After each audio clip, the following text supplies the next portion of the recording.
Well, hello again, you wonderful, sexy love loungers. It's me, Mik Scarlet here.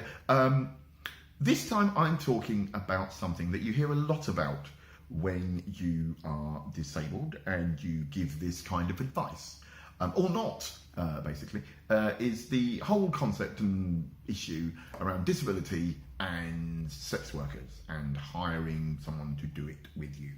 I've been asked to give advice on how to do it. I don't. I refuse to. I think that this whole concept that disabled people need to pay for it is more damaging to disabled people than probably almost every other stereotype there is. Because a lot of the fear that society has around disability is based around the fact that they think we can no longer have sex.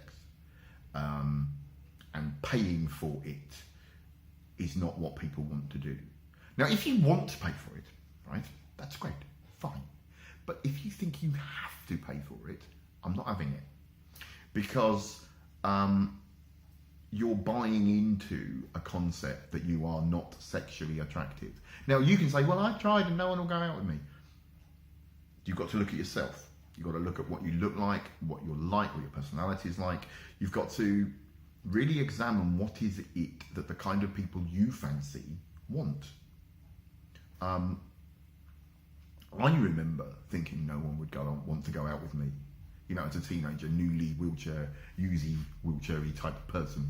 And, you know, a few years, 10 years later, I'm going out with a page 3 girl and a well-known catwalk model. And, a few years after that, I'm married to the girl I met, who I absolutely fell in love with the moment I met her. And I'm now married to her. So, you don't hear my story. Oh no, you just hear lots and lots about, I can't get it, I've got to pay for it. It's not fair. Poor little disabled people, they can't have it, so we've set up a brothel for cripples. Right, and it's, right?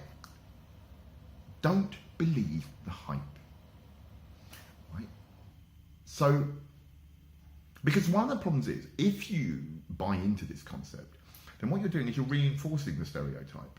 I also think it's really worth thinking about that. How many people want to go with someone who they think is going with sex workers? Not many people go, oh, hurrah, you're paying prostitutes, hooray, dream date. And so by reinforcing that stereotype, you're creating an image of disabled people that mean that other people won't want to go out with us. We won't even want to go out with each other. Not many non-disabled, disabled women would want to go out with a disabled man who they thought was paying for it. And the same the other way around. So I don't do advice on sex work, so please don't ask me about it, because I won't give you an answer. I'll give you this answer, the boring, it's not good, don't do it. I have nothing wrong with people wanting to use sex workers, as long as it's the same reason that everyone else wants to use them. But if you say you have to use them because you are disabled, then I would question that. And that means I won't tell you how to do it. Sorry, not the best advice, I know, if that's your problem. But there are some things I refuse to give advice on, and that's one of them. So that won't help anyone at all, other than the fact that I think that it's time to re-examine that whole narrative. And that's it. I will leave you with the worst advice I've ever given, because there are no advice in it. I'm just moaning and lecturing, which I'm very good at. And see you all next time for more useful advice from me, Mik Scarlet, here at the Love Lounge. See ya.